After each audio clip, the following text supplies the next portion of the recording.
Hi friends, love my nativity Divya. நான் இன்றைக்கி வீடியோவில் என்ன சொல்ல போகிறேன்னா, நம்ம கார்த்திகை தீபத்துக்கு 3 நாள் வந்து பார்த்திங்கன்னா விளக்கு ஏற்றிருப்போம். அந்த விளக்கை எப்படி க்ளீன் பண்ணலான்னு ஷார்ட்டாக சொல்லியிருக்கேன். வீடியோ ஸ்கிப் பண்ணாமல் பாருங்கள்.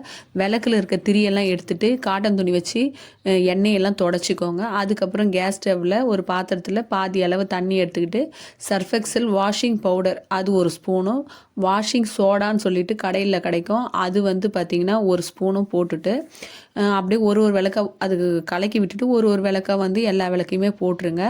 அது எல்லா விளக்கையும் போட்டதுக்கப்புறமா நம்ம வந்து கேஸ் ஸ்டவ் ஆஃப் பண்ணாலே போதும். நல்லா கொதிக்கணுன்ற அவசியம் இல்லை, கை பொறுக்கிற அளவு சூடு இருந்தால் போதும். அதை ஒரு 1/4 மணி நேரம் அப்படியே விட்டுட்டு அதுக்கப்புறமேட்டுக்கா வந்து சபீனா இருக்குது இல்லையா, அதால் அந்த கறியை தேய்க்கிறதுக்காக எண்ணெய் பீஸுக்கெல்லாம் வந்து பார்த்திங்கன்னா சுடு தண்ணியிலே வந்துடும். அந்த கறி பிடிச்சிருக்குல அதை தேய்க்கிறதுக்காக சபீனா தேய்ச்சிக்கலாம். எங்கள் அம்மாலாம் இதை எப்படி க்ளீன் பண்ணுவாங்கன்னா, எங்கள் வீட்டில் விறகடுப்பு சுடு தண்ணிக்காக காயும்.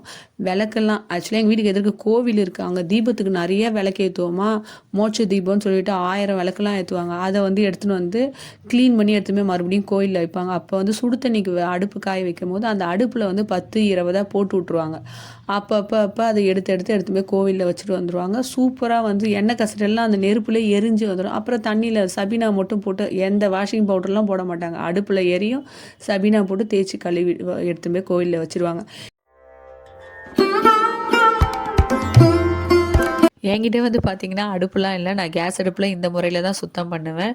நீங்களும் வந்து இந்த மாதிரி ட்ரை பண்ணி பாருங்கள். இந்த வருஷம் ஒரு வேளை நீங்கள் சுத்தம் பண்ணிட்டீங்கன்னா நெக்ஸ்ட்டு கார்த்திகை தீபத்துக்கு இதை மாதிரி ட்ரை பண்ணி பாருங்கள். வீடியோ பிடிச்சா லைக் பண்ணுங்கள். விளக்கெல்லாம் பாருங்கள் எவ்வளோ சூப்பராக வந்து பார்த்திங்கன்னா தொடச்சி எடுத்து வச்சுட்டேன். இதை அப்படியே ஒரு பாக்ஸில் வச்சுக்கிட்டோன்னா நமக்கு தேவைப்படுறப்போ எடுத்து யூஸ் பண்ணிக்கலாம். இன்னொரு டிப்ஸ் சொல்கிறேன். இப்போ மழை காலத்தில் நம்ம விளக்கு ஏற்றும் போது வந்திங்கன்னா தண்ணியில் ஊற வச்சுருப்போம், அது உடனே ஈரம் போகாது இல்லைங்களா, காட்டன் துணி வச்சு தொடச்சாலுமே ஈரமாக இருக்கும்.